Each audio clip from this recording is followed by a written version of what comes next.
So, hello, good evening. You're welcome to Opinion Sharers. It's evening here, so it might be morning in some places, it might be afternoon in some countries, and in some countries now they are in the middle of the night. So, like in Australia, New Zealand, they are already in the middle of the night. So, but here it's good evening. So, you're welcome to Opinion Sharers once again. Like we promised last week, we said we will be discussing the issue still in politics, you know.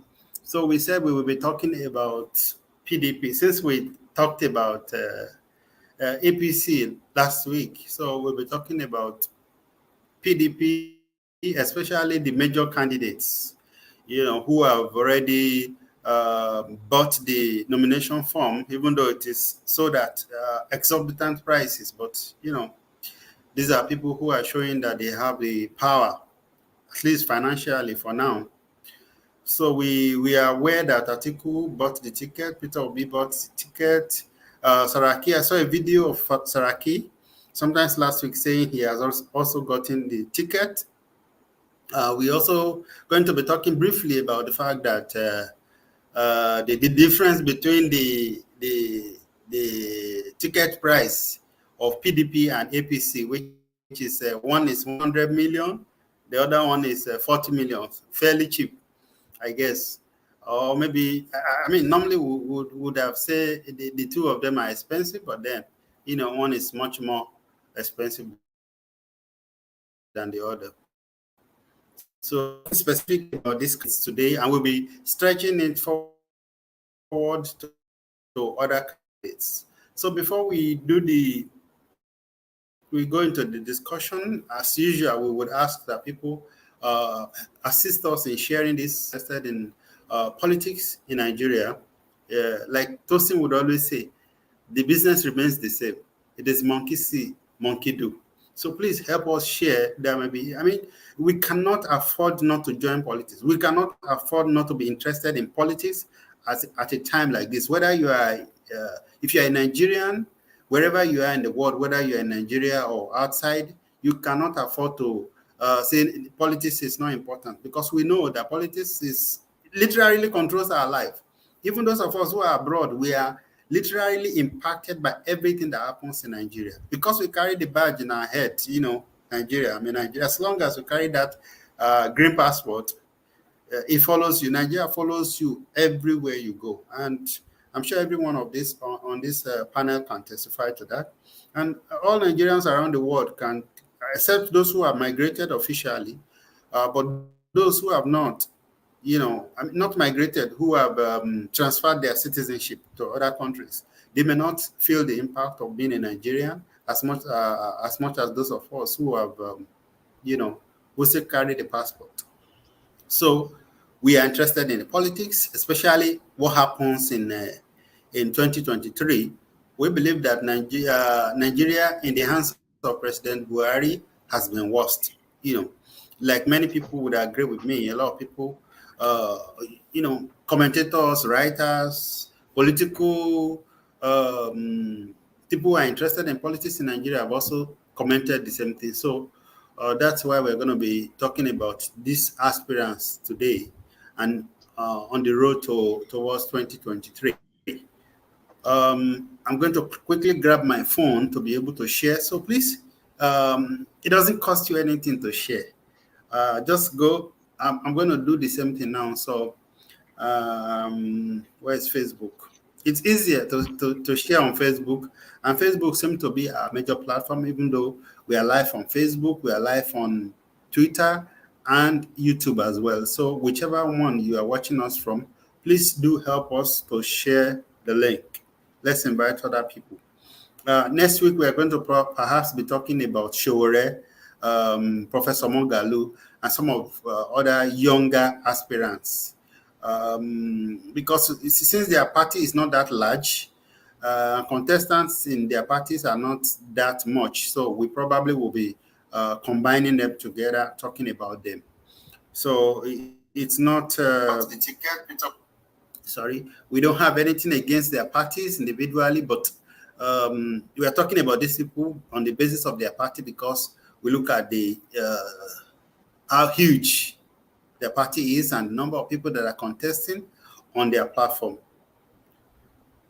So if you are a fan of Showore, please let them know that, like somebody accused us of being partial last week, you know, but we are not. And we will be talking about them very, very soon. So thank you if you're joining us. Let me introduce my guest to you. I think Michael might not be joining us tonight because he's always on the run or on the road rather. Timileyin also probably will not join us. If he joins us, if he can, we will be glad to have him. So, Village Boy, please introduce yourself. Good evening, everybody. My name is the Village Boy. Okay, that's the Village Boy for you, Dr. Bolutife. Reaching out live from Canada. He's an academician. He's a PhD holder.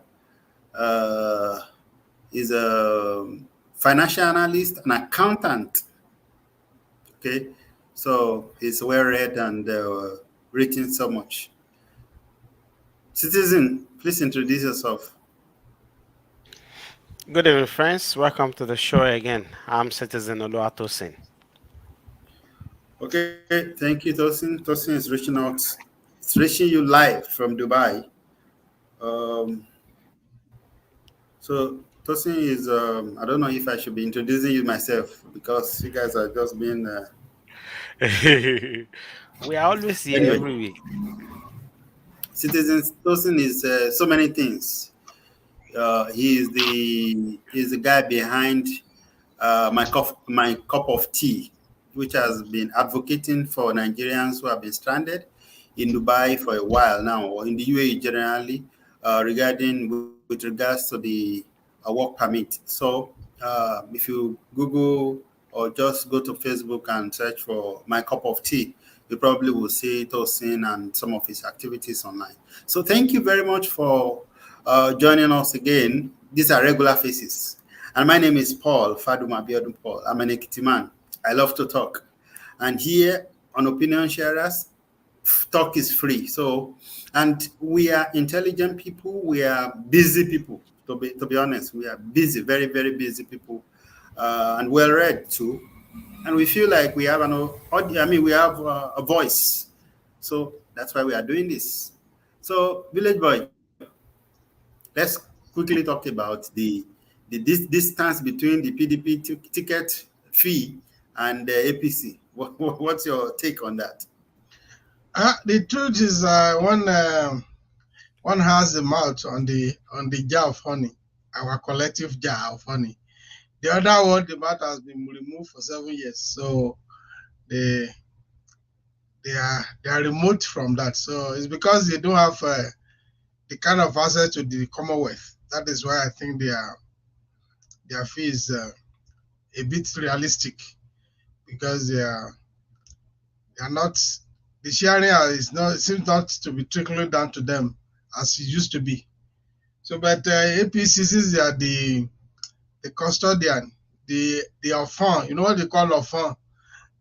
They are the current enfant. They are the current people that you know uh, have their mouth in the jar of honey, so they can lick as much as they want and leave the rest, to trickle down to other people. I think it's the access to the Commonwealth that is the determinant factor, if you ask me. Speaking seriously. Hmm. Those, do you think it's because they have access to our central bank now that makes that cause disparity in the fee? Yeah, talking about the fee of APC and consider it to the fee of PDP.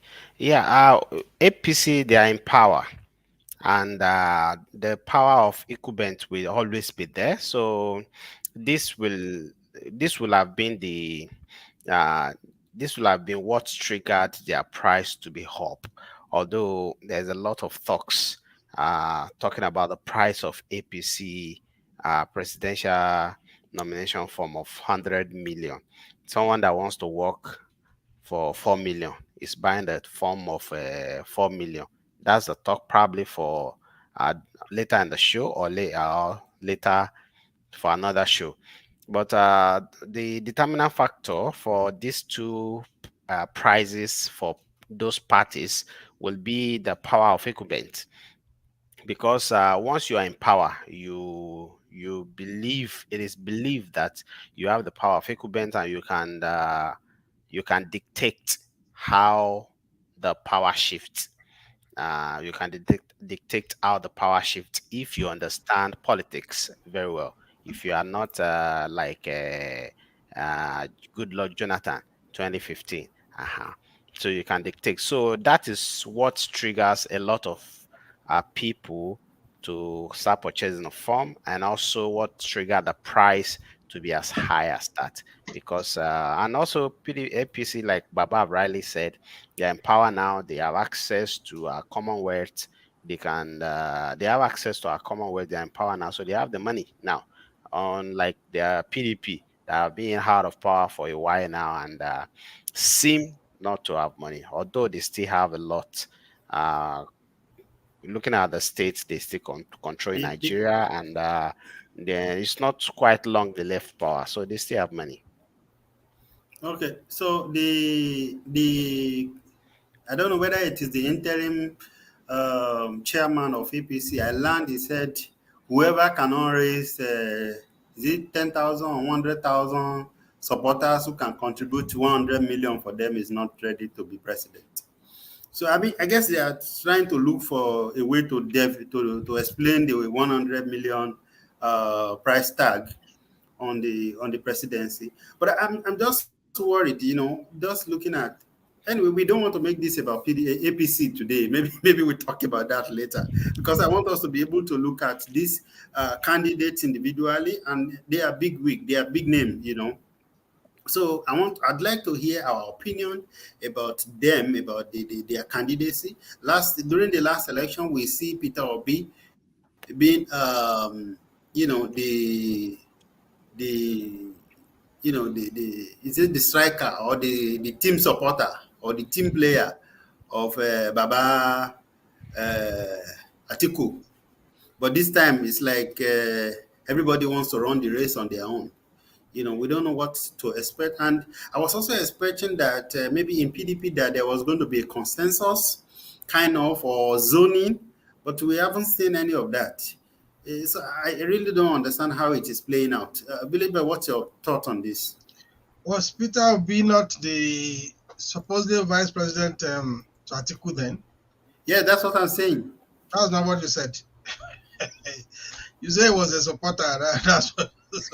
I mean, it was Amugbalegbe. I wanted to speak Yoruba, but I was avoiding speaking that Yoruba. He was the He was vice the presidential vice candidate, yes. candidate to Atiku that time. But now the two decided to. It's at the stage it is now. It is not conclusive. After the primary, anybody can become the vice president. It's still a possibility that the one that emerged the winner of the primary might choose to pick one of the other contestants as the vice president. So what we saw there could still happen. So, but then the issue of zoning is unconstitutional. We all know that. It's not written anywhere in the constitution. It's more of a kind of what you may call gentleman agreement. But the fear argument, which we have discussed on this platform, has been that it should be the turn of the Southeast to produce the president. So it is more of a common sense, you may want to say, that it should be the turn of the Southeast, since they've not produced any president since the short-lived period of Aguiyi Ironsi. Remember, Aguiyi Ironsi was the first military head of state in 1966. So since that time, the highest they have come to power was vice presidency, which we have Alex Ekweme, who was the vice president in 1983. So during the Second Republic. Yeah. So yeah, people think that for proper reconciliation, it should be the turn of the South East. But we also agree on this platform that politics be what it is. It's not something that somebody will hand over to you on the platter of gold. Then the question is, why is Atiku still running? Well, like I said last week, Atiku has become a serial contestant. Uh, and nobody should be surprised that it's coming out. But somewhere, somehow, I think there are some gimmicks. You mentioned consensus now. I think there are some gimmicks that the two major parties are playing. And we can only wait to see how it will pan out. I mean, beyond conspiracy theory, I sincerely have this feeling that they are playing some gimmicks. That we say they are playing secure one with our brain. But we'll see. Everything will come out open someday, somehow. Okay, thank you, sir. Tosin, were you not expect? What do you think about the zoning agreement, which is supposed to? I was just looking now. Village Boy said it is not constitutional, but I think it was stated in. I mean, I learned. I've not personally read it. I learned that it was contained in APC's. I mean, PDP's constitution, isn't it? And that's not a national constitution. It could be in PDP, Yeah, but it's that a doesn't make party it constitutional. constitution. Yeah, it is party constitution. So, which means I it think should Baba apply. was talking about the Nigerian constitution. Yeah, I'm not talking about Nigerian's constitution. I was talking about PDP's PDP. constitution. So, which means they should have gone by that, right? Yeah, they should have gone by that. And till now, I was telling somebody yesterday that the APC and PDP, there will be a lot of they will be watching themselves very closely now, because we cannot. They will be watching themselves very closely. Each one of them, for APC now have been clamoring about shifting power to the south. And from what we have yesterday, the meetings of APC presidential aspirant yesterday in Lagos. Uh, in the meeting, they say it must. They use must come to the southwest. That yesterday, so they want power to come to the southwest yesterday. Of course, before now, we know that the clamoring of the governor of Osun State or Ondo State, Akeredolu, is that it should come to the south, but they are not specific then. But yesterday, it was specific. And this, they said it was a gentleman agreement they had during their amalgamation in the 2014, in the building up to the 2015 general election, that a Northerners will be there, and the North will be there for the first 8 years, then it will shift to the South. But when they are talking about shifting to the South, they usually forget that we have the Southeast and we have the Southwest. So they don't usually take that into consideration. And like Baba have said, people don't give power to you. You have to wrestle it. Um, not everybody will be like Jonathan. That power was given to him on the platter of gold. And We also have so, South South. Oh, we are three in the so South. we are, yeah, but we just had South living there a while ago. So Southwest is the consideration now. So the Southeast also, we want to see them wrestle power. We not only the political entity from the Southeast, because as we have it now, only the political entity from the Southeast are wrestling power. Citizens from Southeast, they are disconnected. Majority of them are disconnected absolutely from election, from politics of Nigeria. A lot of them are living in dreamland, saying the Nigeria doesn't exist. They don't want to be associated with Nigeria and all that. And the earlier they will realize that Nigeria is their country and that they have to participate in politics and in election, the earlier it will be better for them. Because a lot of them, when I post on my page talking about PVC election and politics. They said Nigeria doesn't exist. Do I still believe in election and all that? But if they will not wake up to reality, it will be a big loss for them. Because as we have it now, it's only the politicians from the southeast that are asking for power to shift there. Only a little individuals are asking for power to become there. Majority of them are still living in uh, in whatever they are living in, saying the Nigeria is a zoo. They don't believe in. So talking about the zoning of PDP, PDP, they have not been in power for some years now, so they are hungry for power. The only thing is they are not showing it. PDP, when they are in power, they are the worst. When they become opposition, they become even more worst. They are, as far as the nation is concerned, they are the worst opposition we have seen in recent time. They cannot even, when they have power, they cannot perform well. When they are on opposition, they cannot even be a good opposition.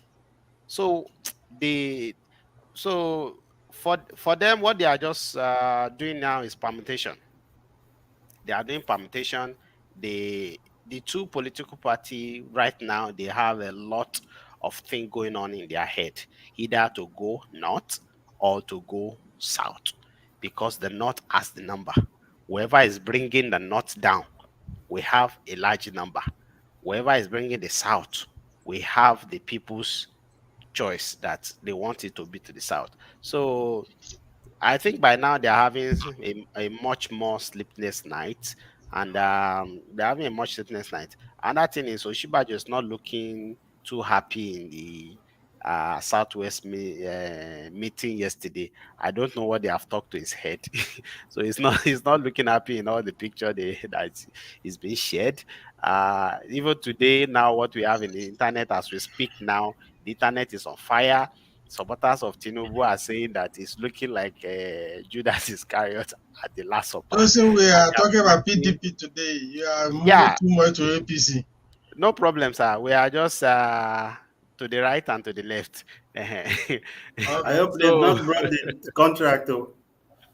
you said I hope that they never bring the contract. no, not yet, not yet.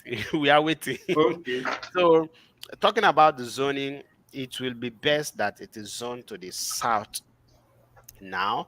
And when we talk about the south, for me, I will talk about the southwest, because I don't see the southeast ready to take power. I don't see them. They have a good candidate in Peter Obi, but I don't see now. One is having, and what play out during Obasanjo's 1999 electionary, whereby the Southwest didn't vote for Obasanjo and the larger population of the North voted for him, might play out in Peter Obi. But at the same time, a good number of your people, you should have the support of a good number of your people. In the time of Obasanjo, it was a Southwest against a Southwest. So it was Olufalaye and Obasanjo. So people, the Southwest wanted Olufalaye, and a lot of them voted for Olufalaye. But as we speak now, a lot of the Southeastern need to wake up to reality, understand that it is only by election that leaders are being selected around the world. And as we have it now in the coming election 2023, if every one of us, especially the youth, don't pick interest in the election, in the electionary and politics and getting our PVC, then it will be our loss. Okay, Tosin, thank you. I just read now that Ayosha Ayu, I think something like that was his name. That's supposed to be the PDP chairman. He said we commissioned a 37-man committee to, work on what they can do regarding zoning. So if zoning is on the table, whose turn will it be? Village boy. What which channel will it be? Will be decided by the party. If you said, if I want to quote you, you said that Sony is the PDP constitution. I've not read the PDP constitution. So if it is actually a PDP constitution, what is the 37-man committee doing? Are they going to review? Are they supposed to review the constitution, or what will be their terms of reference? So if something is already in the constitution, it becomes a black and white issue. So what is the committee job going to be? No, I think I that should, learned that there are some permutations because there are some northerners who think it was the southerners who ruled in PDP the last time. That was Jonathan. Okay, so they are not saying if it is zoning, if you're going to go by zoning, it then means that the power should go back to the north. Okay, the power going, is it about the party or about the country? It's about the party, I think. I mean, the constitution of PDP only covers PDP. It doesn't extend to other party or the state or the nation. I think that is very clever by half. So that is very clever. But we all know that. We all know that trick, and that is why maybe the jamboree, because the 37-man committee, whatever they are, is just for a jamboree, maybe to collect some money from some people. Okay, as it is now, the three people we are discussing now, two are from the north, one is from the southeast.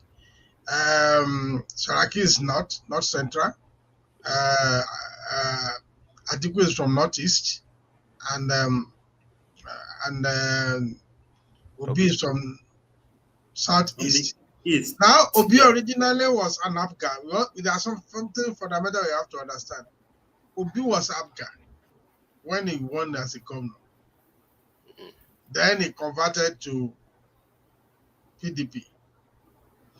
In Anambra today, the homestead of Obi is still Abga that is in power.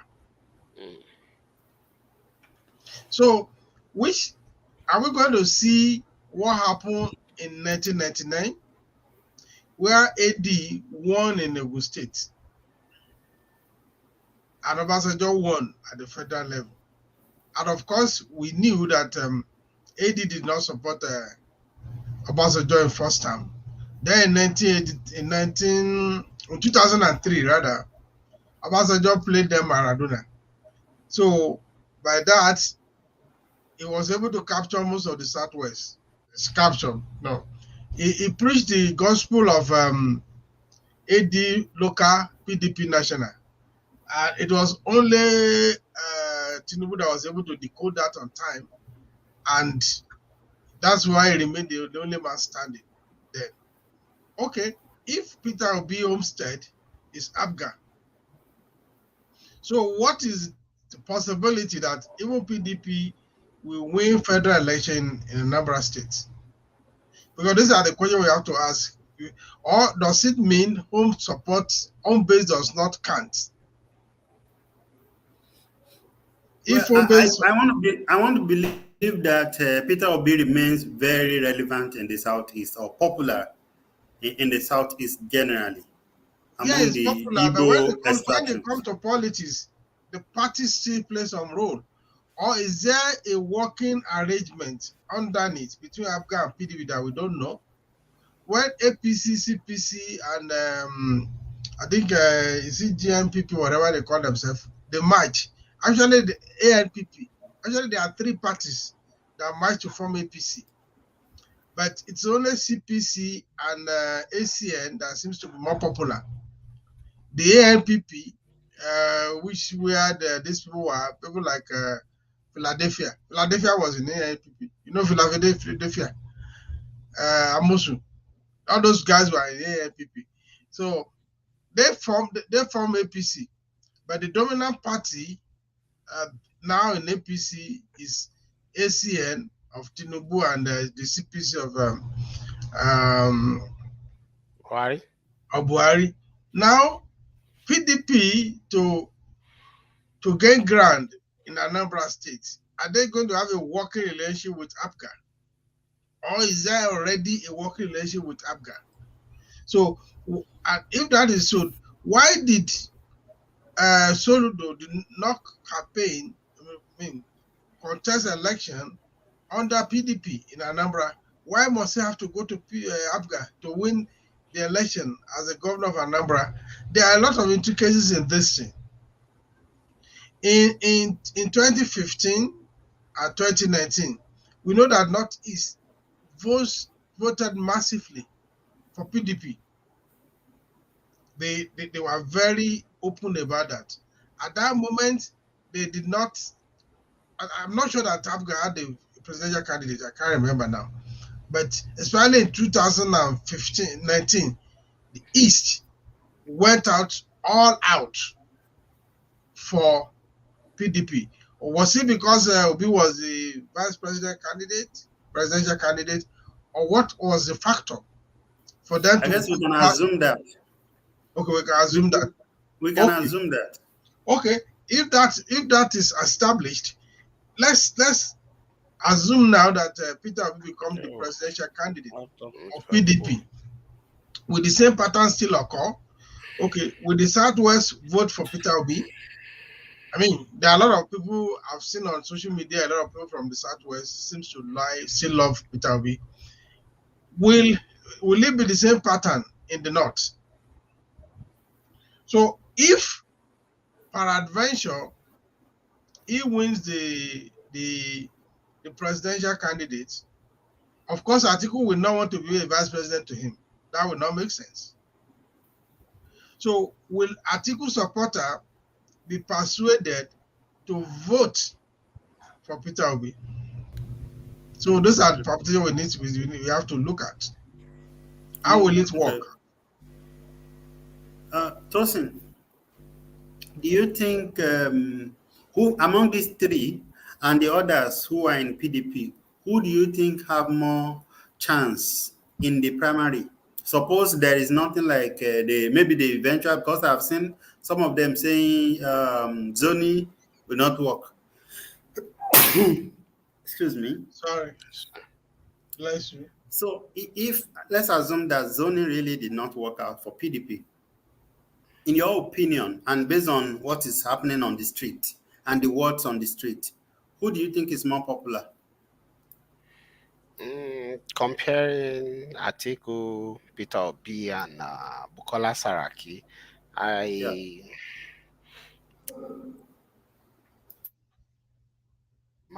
Okay, I think Atiku will have the day, because when we talk about party primaries, sometimes we don't only talk about who is popular. We also talk about who has a deep back pocket to engage delegates, because it's not an open election where everybody votes. It is a delegate election. So who has the deeper pocket to engage delegates? Till now, the supporters of Peter Obi are usually painting him to be a saint. So if I will go with that, then Peter Obi might not have the wherewithal to dip hand into his deep pocket to engage party delegates. So No. I think let's point to it's not that he doesn't have the means, but there's every likelihood that Peter will not spend that kind of money. Yeah, He may that's have what the I'm money, saying. but he will not. The Peter will not spend it. That is Baba. I think Baba is one of his supporters, because that is what the supporters are painting him to be. That he's this prudent guy, is this integrity guy, like they paint the Buhari to us that time. So I'm not really buying that. But if we will go with that, No, then that's not what I'm saying. Peter Obi is not a poor person. I'm not saying he's poor, sir. Peter Obi has money. We all know that. But Peter Obi is not likely going to spend the way Atiku Abubakar will spend. We all know that. That is where that's what I'm saying, sir. That he will not dip his hand into the deep pocket. If he's not ready to spend, then that means he's not. If he's not ready to play the game, excuse me. If he's not ready to play the game according to how it is being played to get the result, then Atiku will have the day. Atiku have experience in. He's been a serial contestant, as Baba have said, so he has experience in engaging delegates and all that. So, and he will use that power over the rest of the candidates. Bukola Saraki also is he also have a deep pocket and might want to play like Atiku will play, but for me, I think Atiku will have the day. Atiku will have the day if they will not go with Zoni or go with consensus candidate. If they will just go with the primaries and delegate voting at the primaries, then Atiku will have the day. Okay, so the question that I want to ask now is something that I did not plan before. But the question would be how important is money in getting the ticket at primary level? Looking at the candidate, they come from each constituencies, right? Yes. So how much money do you think is important? Much more money is important. A lot of money is important. From 2014, 2015 election, we have seen the distribution of dollar. And before the show tonight, I also read that the amount of dollar that is flying around in Nigeria as we speak now, that the 2023 election, it is only God that can help us. So a lot of money will be involved. A lot of money will be involved.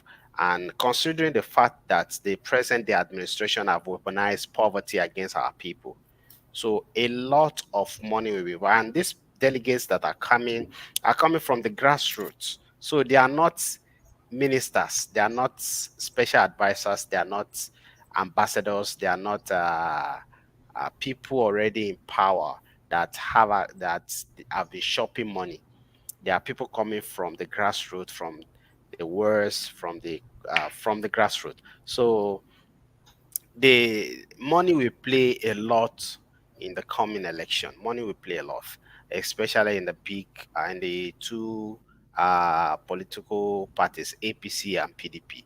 They will need a lot of money, and it will just be who can, whoever can spend more. We have the day. It has always been like that recently, especially from 2015. It has always been like that. Vote buying, see and buy, edibo fún YSAB. They introduced that in Osun State, edibo fún YSAB. So, so, I thought it was fine with you anyway. so in Osun State, the edibo fún YSAB. So they have introduced money to our election. So money sure will play a big role, especially in APC and PDP. But everyone that is watching the show or will be watching later and want a good Nigeria should derail from collecting money from APC and PDP. Whatever money we collect from them, you are just eating your future. If the amount of money they are spending now does not make them look like any one of them want to get to power and serve the good interests of Nigerians.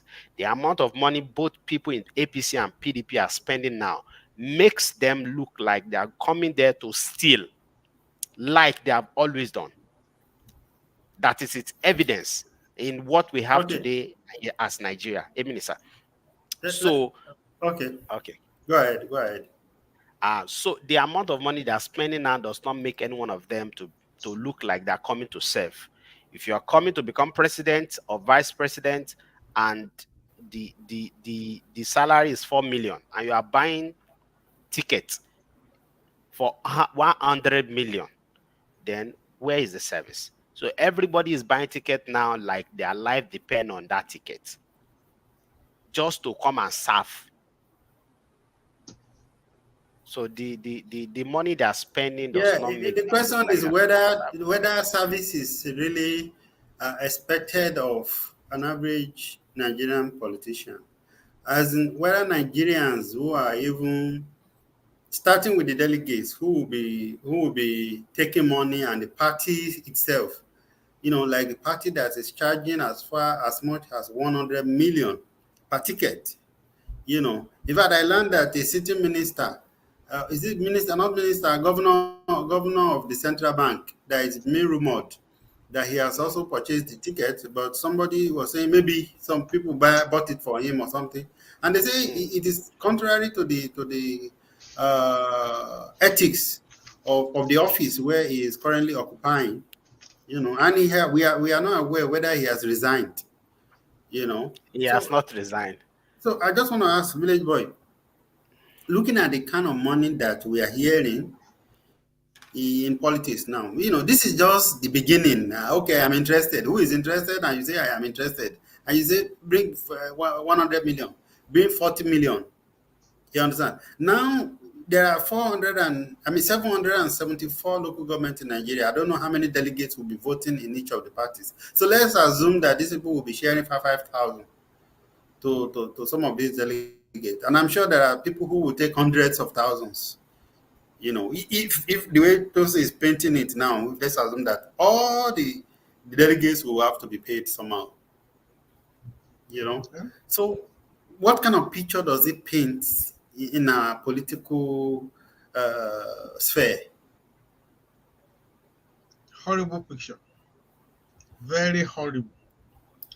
And I wrote a poem, I don't know if you already, I said, the corruption we do not want to fight. It doesn't make sense that you are. Let's break this thing down. What is the salary of the president? Legal salary for 4 years. I think it's about 54 million for 4 years. About 54 million. Now, if somebody is obtaining a form to go to that office for 100 million, that's almost close to 100% above the salary the person will take. Now, that is just for the intention to come and contest at the primary level. Before the primary, you are still going to campaign. You are still going to spend times 20 of that same amount. Okay, let's say times 10 of that to prepare for the primary itself. Then, after the primary, for the campaign will begin. Okay, you can say there will be other contributors, or we can pretend that because somebody was crying, it was the local farmers or the Afeniferis, I mean, not the group now, your well-wishers that are contributing that money. You can even pretend to do crowdfunding to obtain that form, or you go and eat corn with the people saying that it's the masses that are contributing. We can have all pretense about how this money is raised. Now, and the fact that it's not one, it's not two, as at last count is about 15 that are just in for that same to obtain form, 100 million form. Okay, let's even say even the one that is saying for, I think PDPO is 40 million. Yeah, 40 million just because they are not in power. Imagine you are obtaining form of 40 million for a job of 54 million for 4 years, and which you can lose at the primary. So if I want to take a job, let's say I want to apply for a job in NNPC that is supposed to be lucrative, and my salary is, let's say they are paying me 5 million per annum, and the HR manager says, okay, to get this job, go and raise 7 million because the job is competitive. Except I'm crazy or I have other objective, it will not make sense to give that kind of money. The question is like, okay, what about other candidates? If they pay to, what is my chance of winning? And all of them know that they can lose. These are experienced politicians. What is it that we don't know? We heard that on the form, on page 18 of that form, there's a form that say you will sign that you will step down on the day of primary. And we had a rumor that, okay, anybody that is stepping down will be given 400 million. That is in APC now.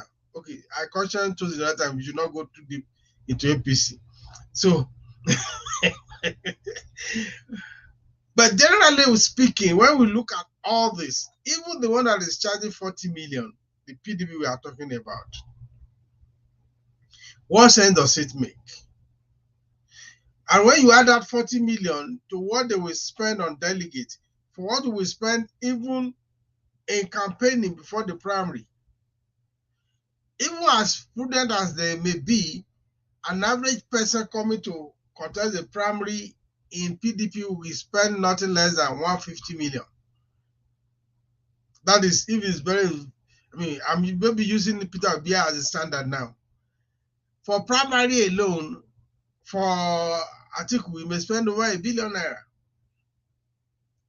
And this is a country that will have a whole organization that is supposedly fighting corruption. This is a place where people can no longer eat twice a day. This is a country where price of food is beyond the reach of an ordinary person.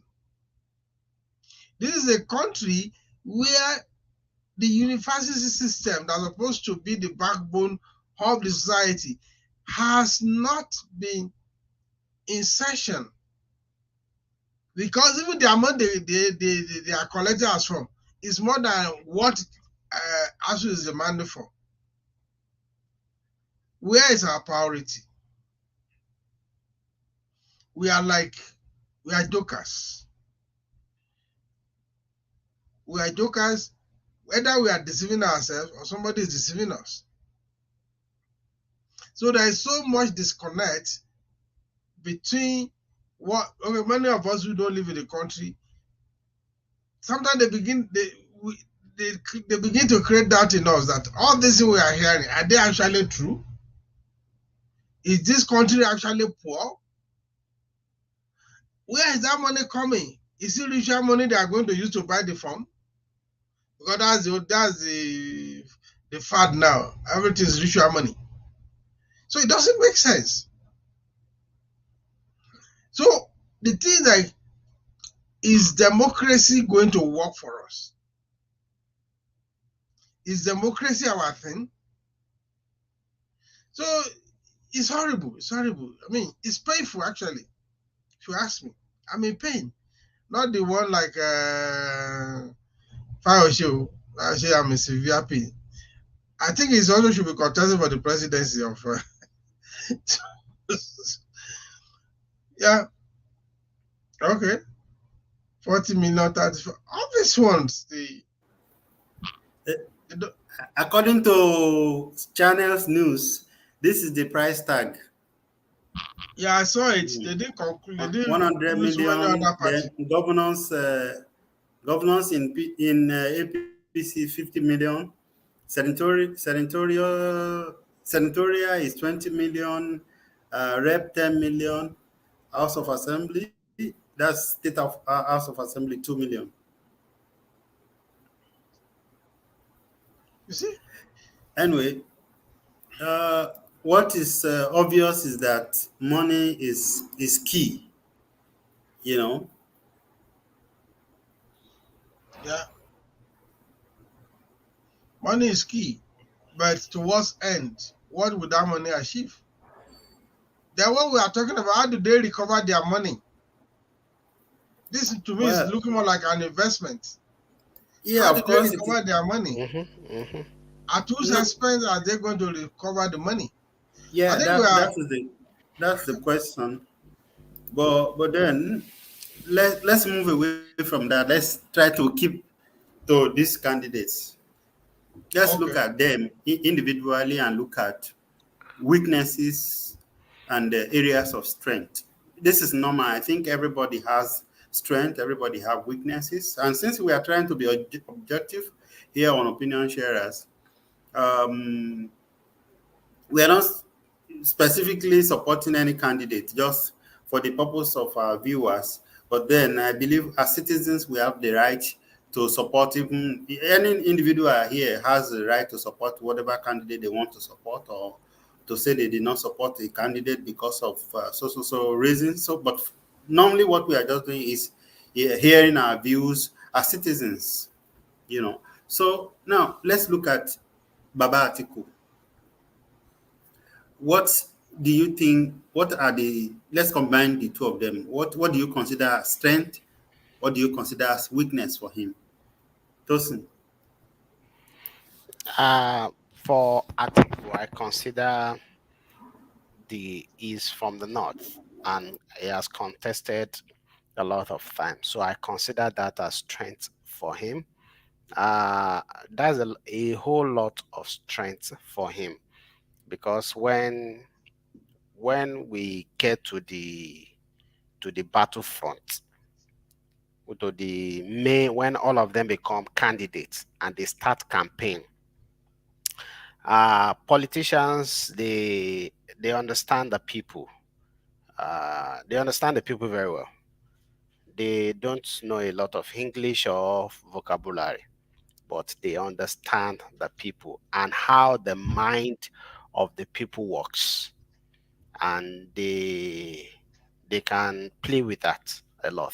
So if if he becomes the candidate, believe me, the song will change.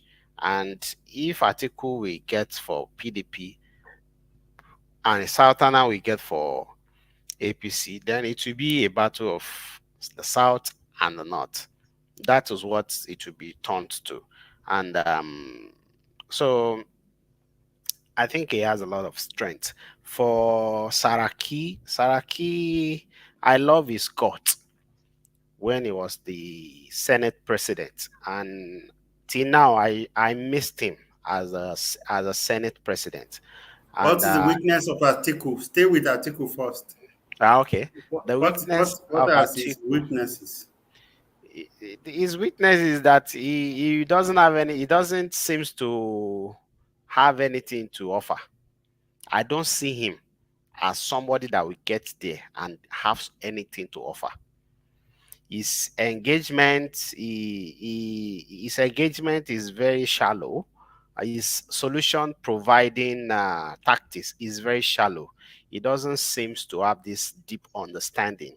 He's just try to camouflage himself as somebody that understands the century or the age we have now, just to cajole the youth and to cajole everyone that is versatile. He understand the world now.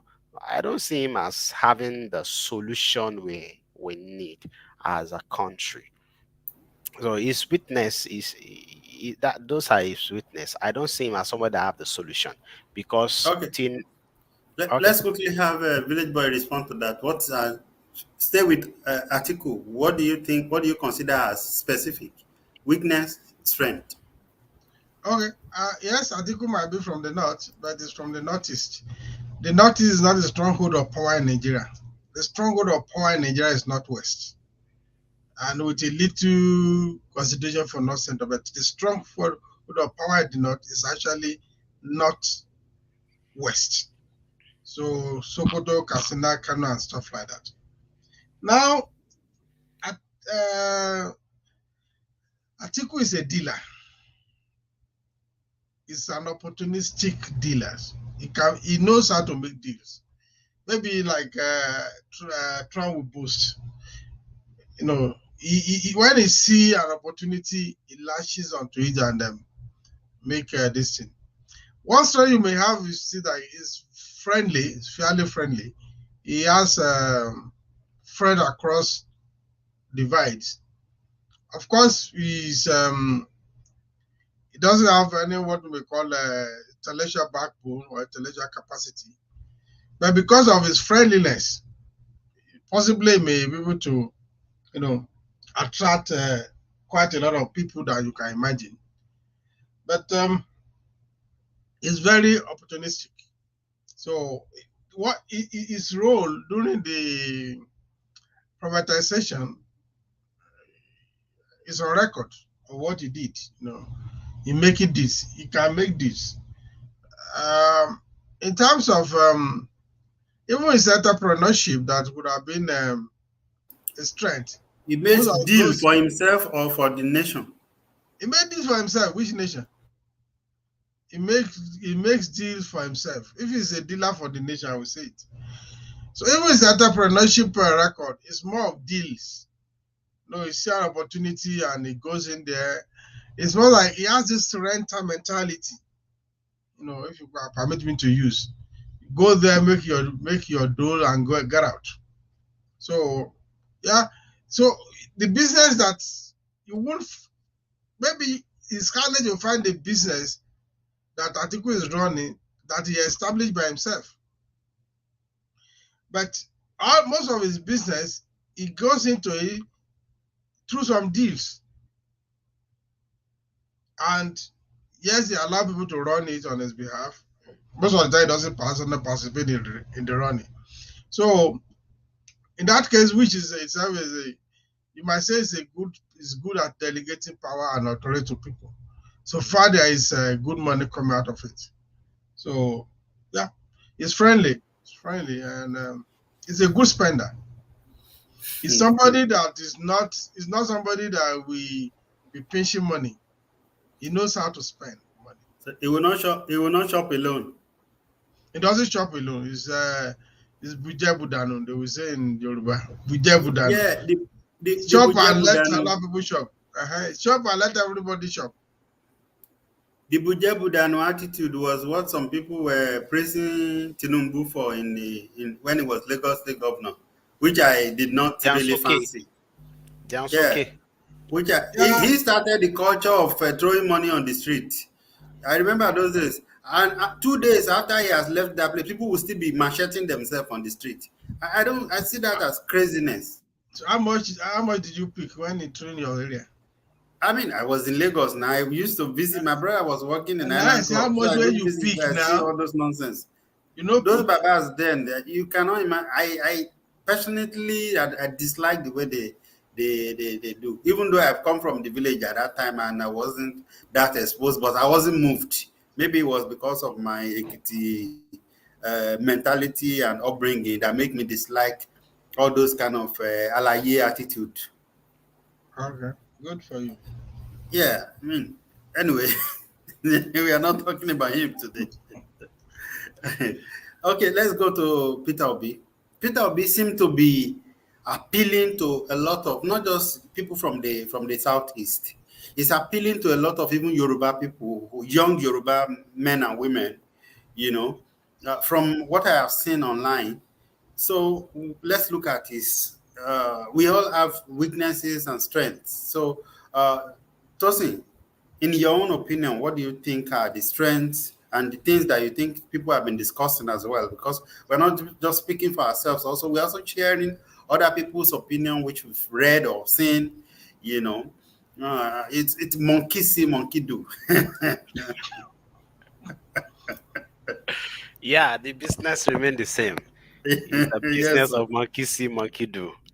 So, talking about Peter Obi. Peter Obi is a go-getter, and as he has display, and one of his fans is here also Peter Obi all the way. As he has display in handling the Anambra State, he had show himself. Even the Bible says, if you are faithful in little, you'll be faithful in much. So he has displayed himself to be someone that has the capacity to deliver and to govern well. So his antecedents actually speaks for him. For everyone that understand politics and have been a political observer for a while, they will want to go with Peter Obi, and not just those that are just coming up to discuss politics now and be everywhere shouting all this political rat, because they have a free megabyte. They'll be disturbing America. So Peter Obi is works speaks for him as far as the little power he has gotten in Anambra State and what he delivered. Um, so that will speak for him. Personally, I really want to see him as a president of Nigeria in a coming election, and it will be difficult if I would want to see him as the president of Nigeria in the coming election. If I'll be voting and he is there, maybe, just maybe, I don't have a candidate yet. So I would really want to see him because as much as he has displayed himself so far, I like people that when they talk, you can get sense from what they are talking about. I respect people's sense a lot. So I really want to see him become president. And his weakness is that I will talk about is what I've talked about. And till now, it might not be, it can still be corrected. And that is the people from the Southeast picking up interest in politics, picking up interest in getting their PVC, having interest in voting, and not only voting, in defending their vote, because it is not enough for us to just go out to cast our vote. It is another thing for us to stay there and make sure our vote counts. If our vote will not count, then it is because we, the citizens, we, the voters, don't want our vote to count. As out of today, there's a lot of technology, there's a lot of exposure that can hinder, that will prevent politicians from rigging election, from writing results, from turning upside down the will of the people. If we, the people, are of the consciousness that we truly have the power. So if people from the southeast, we rally round support for him, will if they will rally and support for him like much more than they did in the last election, they actually shown that, but much more than that, if they will also go out to vote en mass, encourage, like Peter Obi is talking to everybody, especially from other region, if they also will start talking to everybody from other region, if people will see that these people, even they themselves, are supporting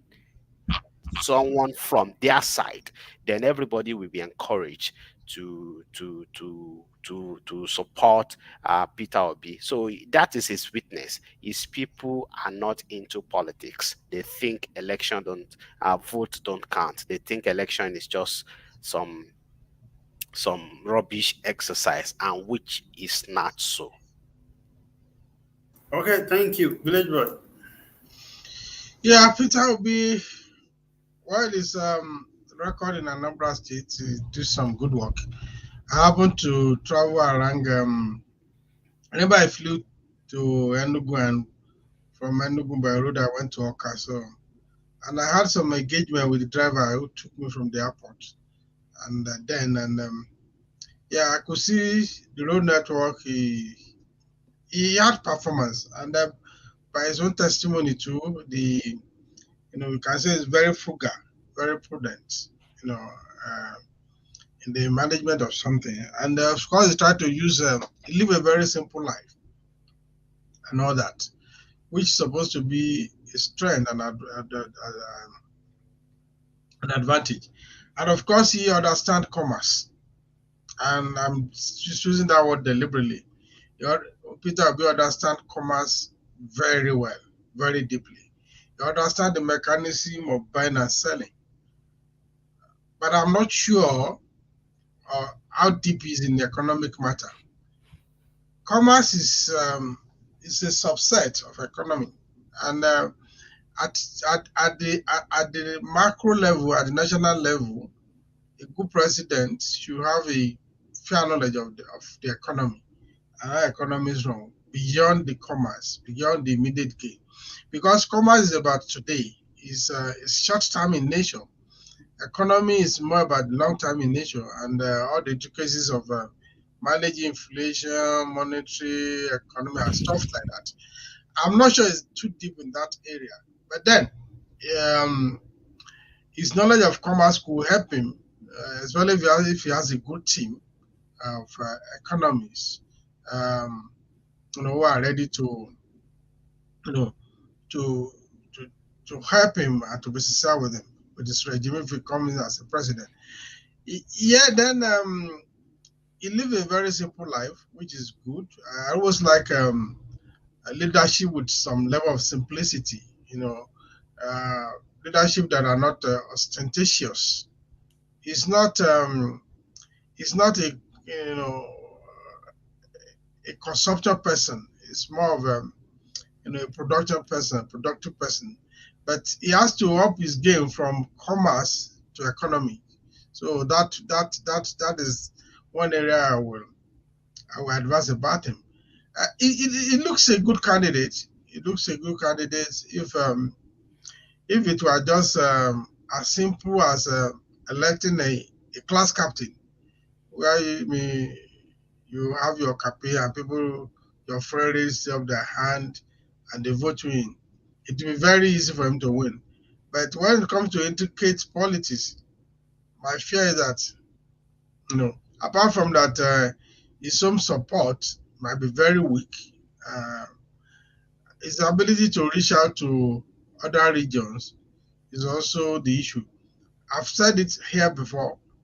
The name of the game is the number. If you can get the number right, uh, you know, you're able to win. So it may be easy for the Southwest, because of the liberal nature. The Southwest are more liberal than every other region in the country. These are established facts. So I want to argue against the truth. Yes, they may support him, but the real voters, which we know, the grassroots voters in the Southwest may not even know who is Peter Obi. We are not talking of on social media. The Southwest, yes, strong support from the Southwest, from the elite, the educated elite who don't vote, except something change, and and they will vote this time around.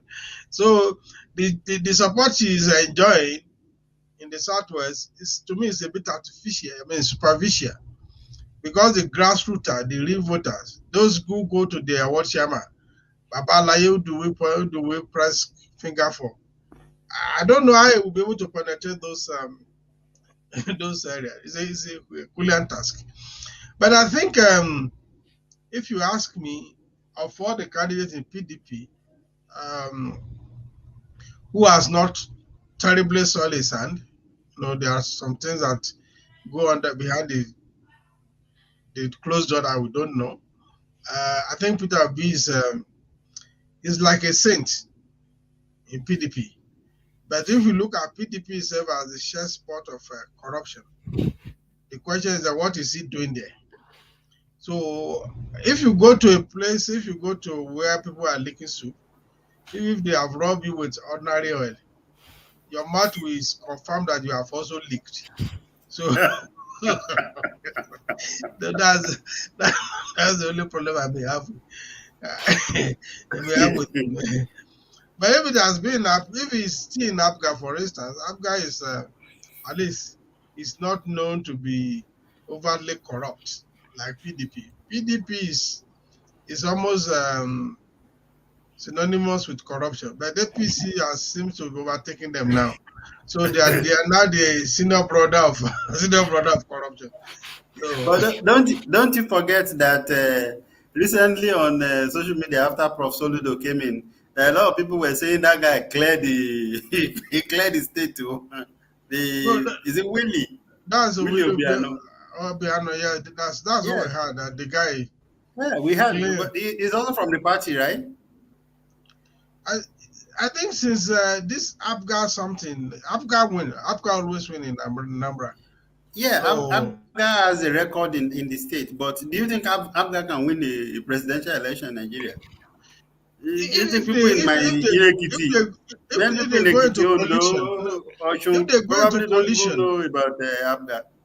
go into coalition, which like I was saying the other time, maybe there's a collision or no collision between Apga and PDP.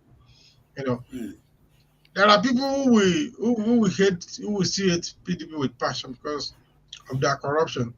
There are those who will forgive them because when they now saw that the corruption of PDP is like a child play, it's like in fact, corruption of PDP is like a local league. APC corruption is now Champion League. So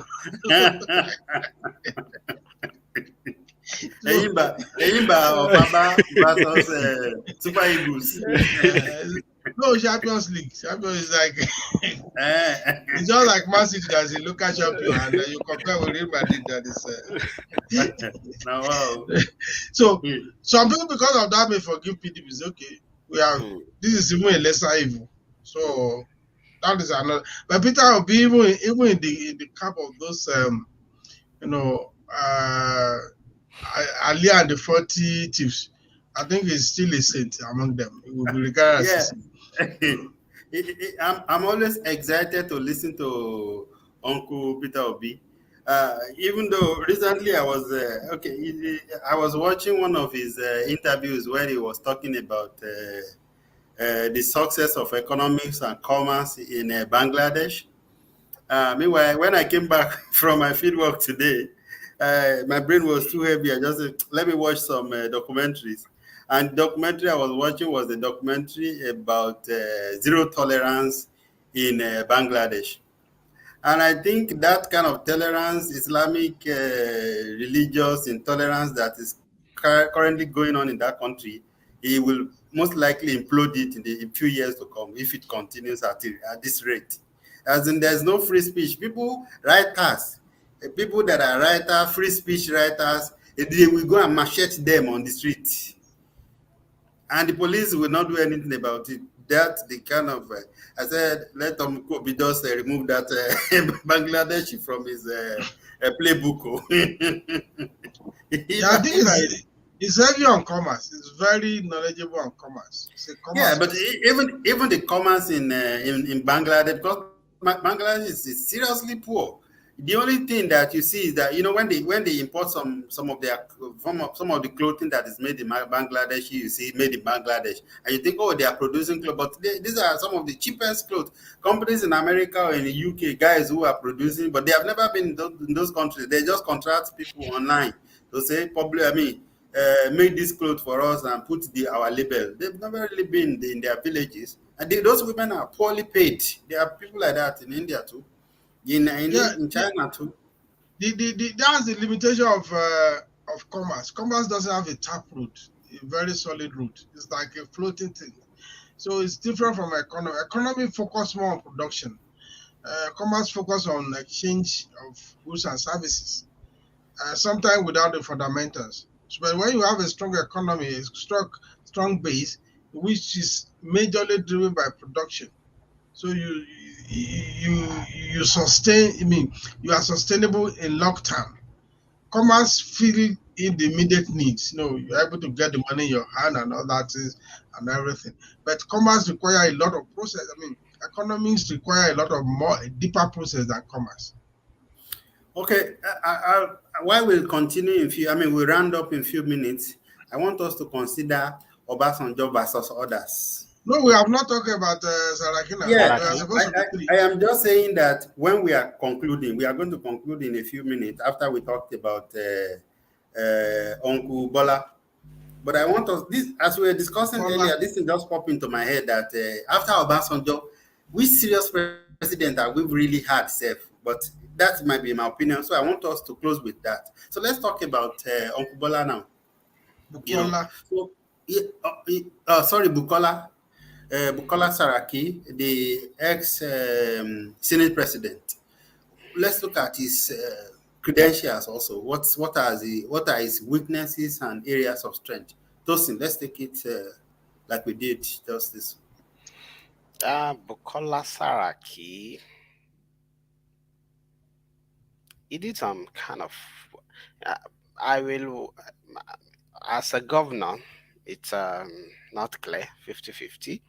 Although I was somehow closer to Lauren then, but it's 50-50. He relatively tried. But as a Senate president, we have seen him playing a very good opposition. He he understand how things works now. So all these people, it's just like comparing which devil is better. So go show ni abegun aje, ewo ló dáa jù. It's just like comparing them. So he tried as a Senate president.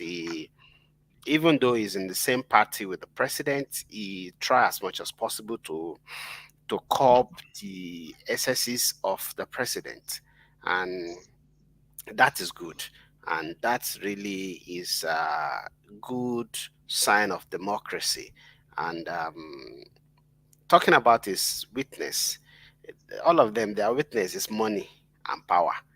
And their witness is power. When they have power and access to money, Allah will come in. Eh, that is their, and the witness of Saraki. That's the only witness we I can phantom, and also coming from the not central. I don't know if he stand a chance. I don't know if he stand a chance. Talking about even his popularity recently, I don't know if he stand a chance. I don't know if even if he had overcome the problem he's having in his state, Kwara State, and especially in Ilorin. The last, Does Saraki, portray himself as a Yoruba man? mm, is from the North Central. Uh, 50-50. He doesn't portray himself as a Yoruba man. Yeah, because Or I with know people from Ilorin. I know many people from Ilorin and Kwara State who when you see them and interact with them, you immediately know that this is a Yoruba, or would say this is a Yoruba person, Kwara even though they are State. from the North Central. Yeah, Kwara State I has know both. people from They Kogi. know. Okay, okay, As I'm in, with you. I know people from Kogi whom, when I interact with them, I think, oh, these people are Yoruba people, regardless of where they say they come from. You Mm. know. So, but because in my own opinion, I think he hasn't really portrayed himself as a Yoruba man, even though his name is Bukola. All right, but I'm just asking because just in case. Okay. Kwara State, they have a mixture of Yoruba and the North, and I think not. I think only Ilorin from Gama. If listeners and friends, they understand Kwara State very well, from Gama to from Gama to inside the Ilorin, those are the parts that felt they are the Northerners, Ilorin Township. Although some Ilorin, they don't say they are, yeah, very good. They don't say they are, some people in Ilorin say also that they are Yoruba, and a good number of other parts of Kwara State are Yoruba Kpambele. Talking about Ajase, Ofa, Erinle, Omaran, though they are the Igbonas, Igbona, and also at Jeba. Even after Ilorin, going to the north, Jeba, they still have Yoruba king there. So um, this is, I think, story for another day. Or anybody will help us in the story of Ilorin, capturing Ilorin by the Northerners. And talking about the Kogi State, also we have a lot of Yoruba also in Kogi State, the Kabas, the Yagba West, and all this. Yeah, I learned that my great grandma was from Kaba. I mean, from Yagba. Mhm. So we have a deposit of some Yorubas there also. Saraki, even himself, according to story on the street, they are from Ogun State with the father. Before Really? pinching their yeah, before pinching their tent in learning and becoming the dictator, the political dictator and political Ogun State or godfather. Isenyi. Yeah. I think from there, from his saying, yeah, Isenyi yeah. is not in Ogun State. Oyo Oyo? State, uh Oyo State. So, but for him now, he's positioning himself as a North Central, as somebody from the North Central, and even for the position he occupied as the Senate president. The position is from the North Central, so not for the Southwest. So he's claiming that part of the country. Okay, village boy. Yeah, okay, let me start from there. The truth is that Bukola has both Yoruba and Fulani blood. The mother is Fulani, the father is Yoruba. But usually, the historic class in London, especially, they seem to tend towards the Fulani side of the issue. So that's not a contention. So And again, by delineation, Kwara is regarded as Central North. So there's also no argument about that. That is how Nigeria is configured. So it's not Could part of that be a question that you. strength for him or weakness? I don't see that contributing to anything. It has no value at the end of the day, as far as I'm concerned. Because I mean, like I said, the core power in the north is in the northwest. The core power is in the northwest. So it's not from the northwest. It's not related by any to the northwest. Now, Saraki is also a dealer. But his dealership, he inherited it from his father. So his dealership is not like it's not like that of Atiku. In a same environment, his role in Savannah Bank, in Society Generale, will have ordinarily disqualify him from contesting any political office. But we are talking about Nigeria. So he's one of those people that, for him, money above anything else. So we don't. He studied law. I think he studied law. And then after he came back from UK, he just joined his father's business. So he has been riding on the back of his father. I thought they said he's a medical doctor. Okay, he's a medical doctor. Sorry, medical doctor. But he never practiced. I mean, it's not a doctor you will go to give you a injection if you don't want to die on time anyway. So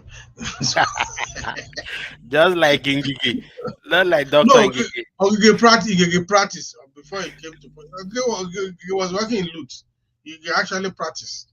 So it's a spoiler, and of course, because of what he heard from his father, he had this feudalistic tendency. So where people come, these are people who don't believe in empowering people, but they want to. These are the kind of people who have the mentality of keep people poor, so that they come to them and they give them doles and they hate them. So I mean, that's not the kind of leadership that we are talking about. So what opposition was he serving when he was the Senate president? It was just a spoiler.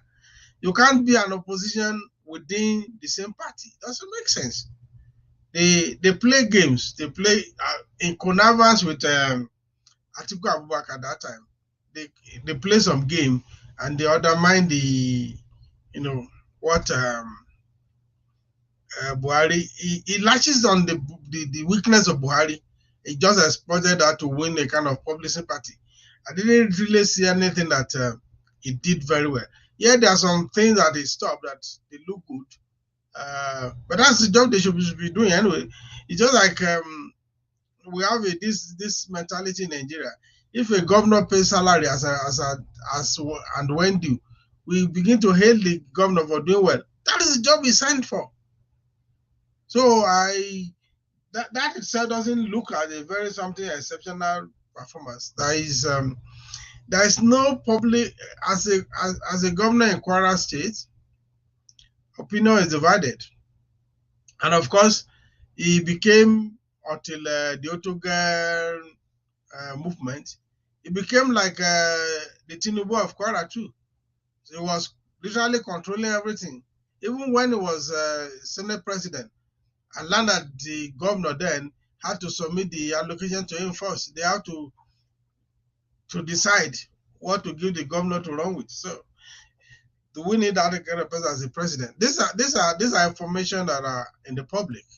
So what the only strength you may say is because he's young. Age. Has he run a business all by himself without his father very well? There is no record of that. Yes, he was a governor. He had experience. That may also count. But that experience is almost rooted in feudalistic tendency. Is more like a dictator. A civilian dictator, we want to call him.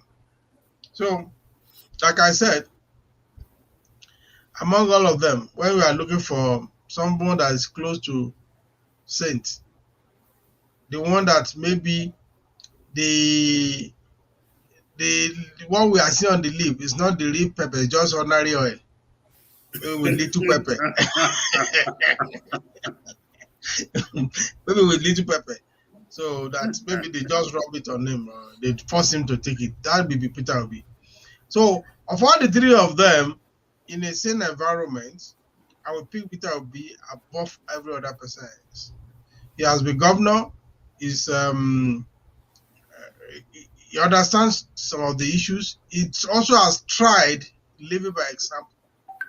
So when you talk of leadership by example, you can see some semblance of it in him. But he need to sharpen his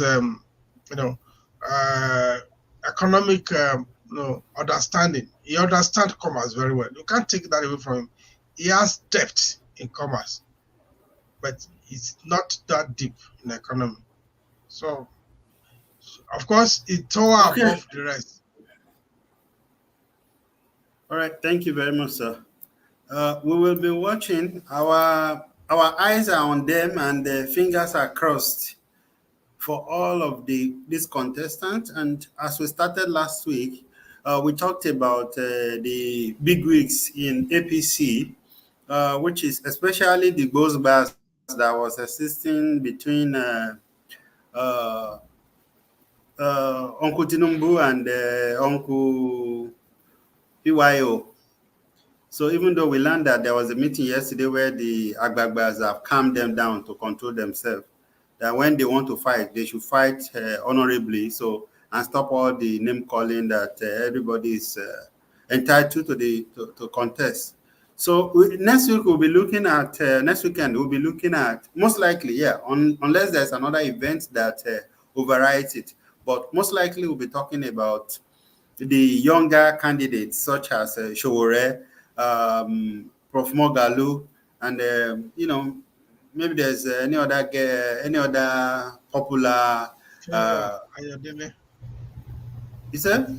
There's Favor Ayodele too. It's young. Favor Ayodele, okay. We'll be talking about them. So maybe thereafter we can begin to see maybe if there's any of them that we can invite or still talk about, because we are interested in this politics. Like Tosin have said, if we stay out of politics, we are just literally committing crime. We are saying go and destroy our life. That's what we do when we say we want to stay out of politics. I don't know if I've said this before. Sometimes ago, there was a seminar that I attended. All right. And the guys, first question, like an ice-breaking session, was, how many of you believe that politicians are all corrupt? In fact, like 95% of us raise up our hands, including myself. And he looked at us and he said, we are idiots. I was surprised. Why? I mean, I felt embarrassed. Why did you say you were idiots?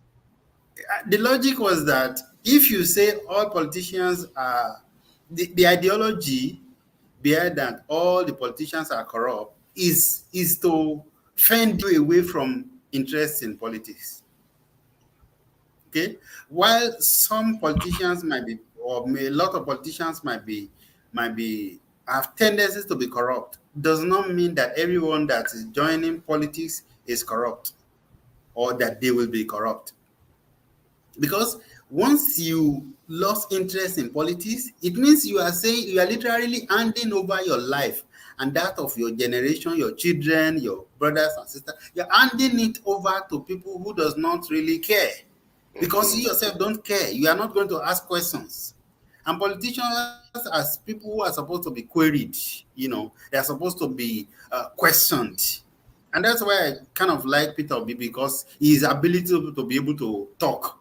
Like what we have experienced in Buhari's administration, I never want us to be, in my lifetime, that we ever have somebody like Buhari who cannot come to the public to explain to them how he is doing the money the resources that has been committed into his hands. I think in 7 years, maybe only 1 or 2 interviews I've seen Buhari where he was being questioned. And these questions, I'm sure they have submitted it, and Uncle Femi Adesina vetted the questions. Before the interview, or it was after the interview, the the presenters, they confirmed that they were asked to submit their question ahead of the interview. Yeah, that's why I said we must never have somebody like at least be able to talk to the people. It will give some calm. It will give some perspective.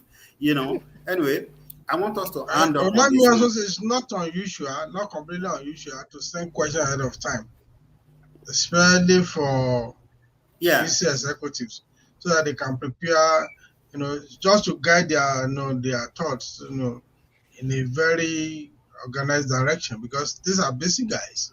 So sending the question to them ahead of time is not a crime. okay, yeah, it's not a crime. But what my point is just that he doesn't engage. The guy does not engage. I don't And think that's a different ball Buhari. game altogether. So The that's a crime different ball is game. asking him, the crime is asking him one thing and he's talking another thing. Like we have it in the 2019 debate or in the live Yeah, show with the NTA lady, and the vice yeah, president continually saying he doesn't understand. He doesn't understand. he doesn't know who is there. He doesn't Anyway, know. let's. I want us to conclude with this one in the next 2 minutes. Which is, as we're talking about this thing, I just feel like I miss Obasanjo as a president.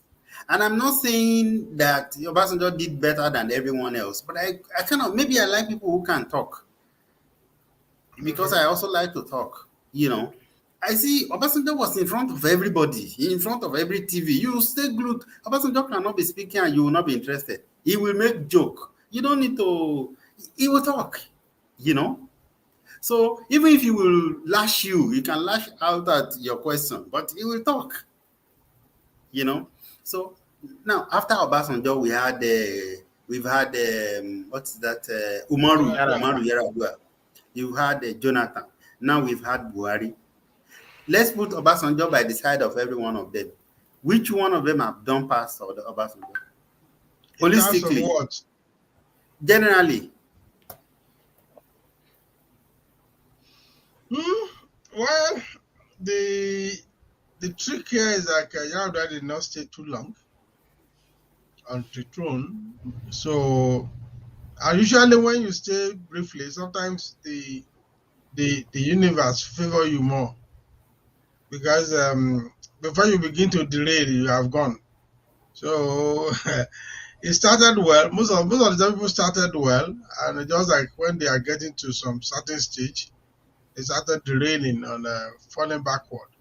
Unfortunately, it didn't get to that stage before, the universe took him away.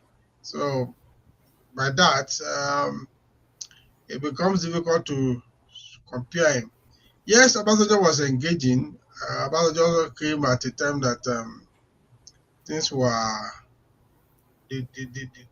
things were very tough in Nigeria, because for those of us who are strongly around during June 12, and all those things. So when you look at that, and when it came in 1999, and the telecommunication revolution, which he did not start, which he was able to bring to light, also made a lot. It changed the lives of the people, so people were still basking in that glory. I think Obasanjo has always been a fortunate person. Uh, that you Has know, always been who? a fortunate person is somebody that is like brought to a room, and the table is already set. So and all they needed to do was to observe table manner. So everything was almost set for him. Who was luckier, Jonathan or Obasanjo? Jonathan was a reluctant president, a president that did not have the intention of becoming one, a president that was really, is like what we may call a kanji. You know what is a kanji in Yoruba? Somebody that push and go. so he joined politics by default, and he had no understanding of the issues of economy and all those things. He had no issue. Obasanjo had a good experience, having been a head of state before. So, and Obasanjo also, I mean, challenge himself to continuous learning. Uh, and I think I consider as one of the most fortunate Nigerian leaders in terms of it's like if you read this book, not my command, you understand where he was coming from and all that. So it's almost unrealistic to compare them. Um, Jonathan was, I don't know, was able to, I mean, to his credit, was able to bring good brains. At least Adesina that we are still commending today, it was through Jonathan that was able to fish him out and all that. So, Mm. uh, in terms of engagement, in terms of communication skill, I think Obasanjo was ahead of them. Uh, Maybe because his military discipline also helped him. In terms of energy too, for those who were close to him, it was really, they say he can walk around the clock. So yeah, that he had an advantage, and I think he utilized that advantage better than the rest of them. So you make uh, you make it seem as if he was lucky. he was lucky. That's not that everybody was always lucky. Even before he became head of state, which he ran away, they had to go and fetch him. It was because they killed Muritala, is the principal, and was the second person, and he actually ran away, but they had to go and drag him to say, no, it's your turn. So he has been lucky. There's no farming. I'm old enough to know that. I can write a lot about the message if I have to. So Somebody said the Yoruba nation. No eh, going back. that's the beauty of democracy. You are free Have to you- you are free That's you are our free to people. you are free the, to Yoruba, express what you want, That's but we are our not people. discussing Yoruba nation today. the We are Yoruba discussing nation people are here Those are our again. people. Those of us that understand what is going on. But you say you are citizens, so you are contradicting yourself. It's not Citizen of contradicting. Nigeria and Everyone is citizen of free Yoruba to nation. aspire, like you have said, sir, that is democracy. If the citizens Yeah. don't feel that they are treated like one, they can aspire to live and go to and aspire to go to where they think they will be treated well. Okay, okay. All right. So what's your opinion about Obasanjo versus Obasanjo, all in fairness to versus Obasanjo, others? we will not say Obasanjo is lucky and that a table is set for him to come and a table is set before him, like the psalmist say. If a table is set before him, what about him bringing those that knows how to handle things well, bringing them to specific position to make them function well? Everyone has this opportunity to do that, but they didn't do it. Instead, especially the guy there now, Buhari, turn it to be a family or a northernant affair, bringing every northerners to the table, whether they know or they don't know, especially they don't know, just putting them there just as figurehead, just as occupying position and getting paid for doing nothing. Obasanjo has really tried. In fairness to him, no one has, no one can stand close to him in this dispensation. No one can stand close to him. Yaradua really put some stunts, but healed health will not allow him to do a lot. But at the same time, what Yaradua did is commendable. It is recognized, and even yeah, if he didn't spend more time, we can still give some credit to him. All others, ìkan ò gbé kan ni bí òwú jàǹgó. None of them, they are just like hex. They are just like our hex. Every one of them keep breaking our hearts. And the present one we have now has reduced the bar of being a Nigerian president to zero.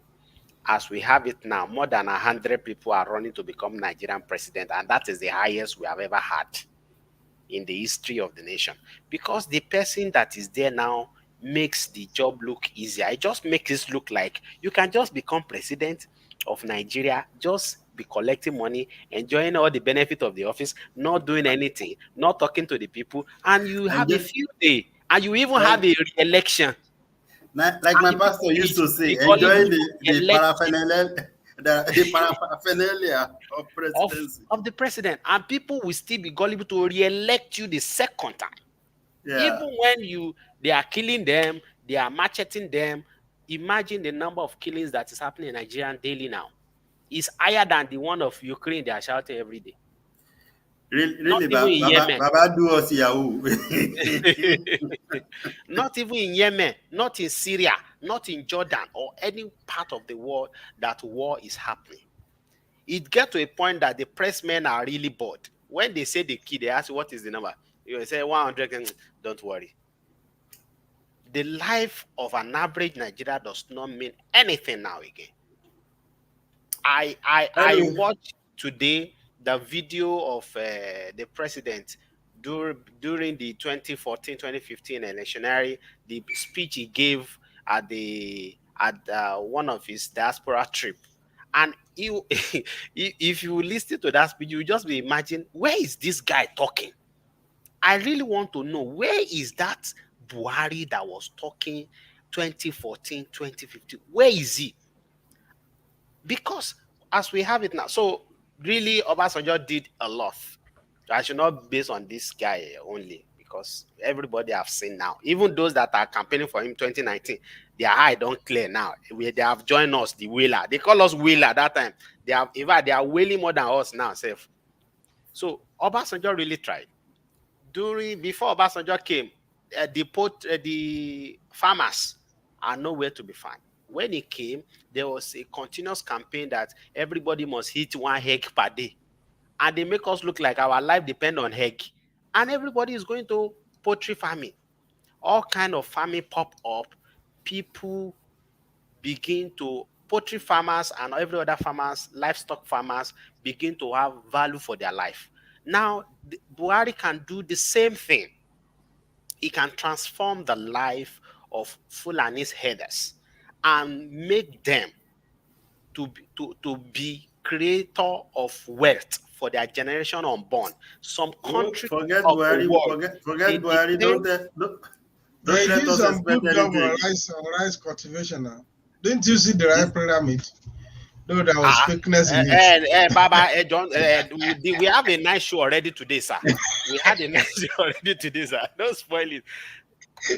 The rice, is it not the rice that Abiyama used to scam us?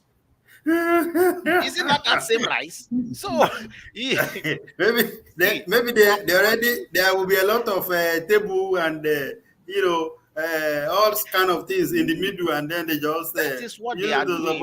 They are picture evidence. I remember those days that is what they when me and my wife used to go to Oyingbo to go and buy cups of rice. You enter some Igbo boys shop, you find out that all the tin it has been beaten under, and then you don't shoot inside like this. You go, they wonder, is it that just because they are using this container to take rice or beans that make it to shoot up like that? But in reality, somebody has beaten it, and you find out that almost everywhere you go to, it is like that. So Buhari, if we think Obasanjo find a ready-made thing on ground and bank on it, Buhari can transform some nations of the world. It is livestock, this cattle that they are rearing, and they are making millions, billions in dollars. So why can Buhari transform this is generational business to something that will foster, instead of them now becoming terrorists, making life difficult for everybody? And it is singularly because of them that these people now come that say, oh, you're Yoruba nation now, because they are going to people's farm, destroying their crop, sleeping with their women, macheting them, killing them, and people are saying, no, we cannot take this. Okay, we want our own nation. I think one day we would have to talk about the return of the Yoruba nation. we seriously need to do that, because even Sunday Igboho has said very soon he'll be in Nigeria, and that he's going to be holding rallies, and that the 20 billion court have awarded him, that Nigerian government should pay him fast. So we are on track. I'll be waiting to see different opinions regarding the runaway Igboho and the return. Anyway, okay. And Wole Soyinka paid him a courtesy visit some days ago. I believe we all see that. Yeah, we saw the propaganda. And we'll discuss another issue again today.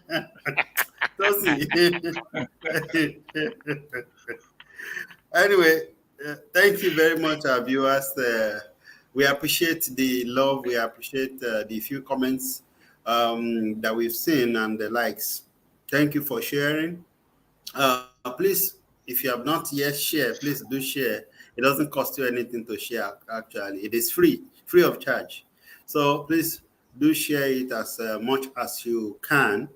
And then we will be back next week. We most likely be talking about Showore, Professor Mogalu, and there is another man called Favor.